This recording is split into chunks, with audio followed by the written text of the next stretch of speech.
ಏನಪ್ಪ ವಿಷಯ ಅಂದ್ರೆ ಮೈಸೂರಿಂದ ನನ್ನ ತಮ್ಮ ಬರ್ತಾವ್ರೆ, ಫ್ಯಾಮಿಲಿ ಬರ್ತಾವ್ರೆ, ಚಿಕ್ಕ ಪಾಪನ ಕರ್ಕ ಬರ್ತಾವ್ರೆ. ನಾನು ನೋಡಿಕೆ ಅಲ್ಲಿಂದ ಅದರಿಂದ ಸ್ವಲ್ಪ ಕೆಡ್ದಾಕ್ಬಿಟ್ಟು ಆಳ ಬರ್ತೀವಿ. ಮಳೆ ಬರುವಾಗ ಬೇರೆ ಮೋಡ ಮುಚ್ಚಿಬಿಡೋದೆ ಭಯ ಐತಿ. ಈ ಪಕ್ಷಿಗಳು ಬೇರೆ ಮಧ್ಯದಲ್ಲಿ ಕೂಗ್ತಾ ಇರ್ತಾವೆ. ಕೂಗಿದ್ರೆ ನನಗೆ ಭಯ, ಯಾಕೆಂದ್ರೆ ಮಳೆ ಬರೋ ಸಿಗ್ನಲ್ ತೋರಿಸ್ತಾ ಇರ್ತವೆ. ಅದರಿಂದ ಸ್ವಪ್ನ ತೆರಿಬೇಕಲ್ಲಿ ಕೆಡ್ದಾಕ್ಬಿಡಿ ನೋಡಿ, ನಾಯಿ ಕೆಡ್ದಂಗೆ ಕೆಡ್ದಾಕ್ಬಿಟ್ಟಿದ್ದೀನಿ. ಬೇಗ ಹೊರಗೆ ಹೊಂಟಾಗ ನಿಂತ್ಬಿಟ್ಟು ಮಳೆ ಬೇರೆ ಬರ್ತದೆ, ಅವ್ರು ಬೇರೆ ಬರ್ತಾರೆ, ಎಲ್ಲ ಕಡ್ದಾಕ್ಬಿಟ್ಟಿದೀವಿ ನೋಡ್ರಿ.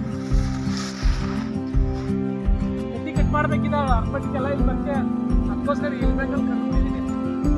ಬೇಗ ಬೇಗ ಟೈಮ್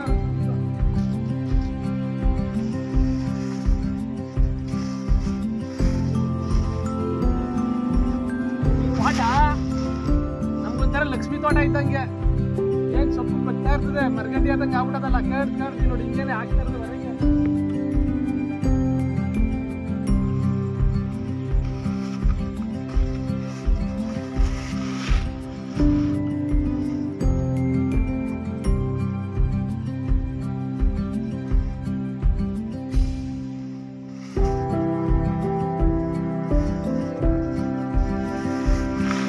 ಒಂದಿಷ್ಟು ಮನೆ ಕಟ್ಕೊಂಡೆ, 3:30 ಆಗೋಯ್ತು, ತೆಗಾಕೊಡ್ರಿ.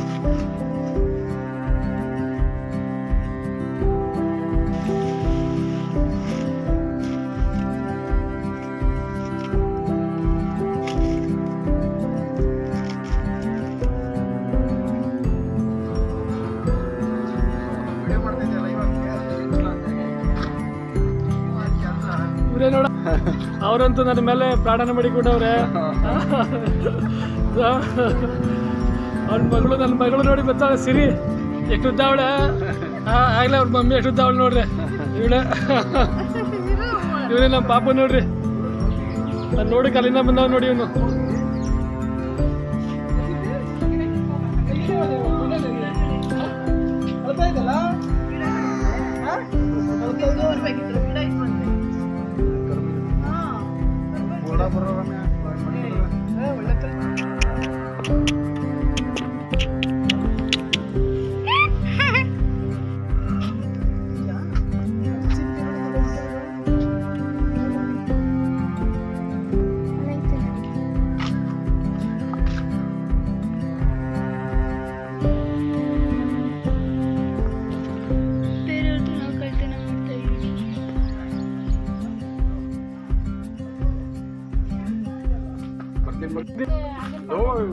₹10 ನಾನು ತಗೊಂಡಿಲ್ಲ, ಎಲ್ಲೂ ಬರಲ್ಲ.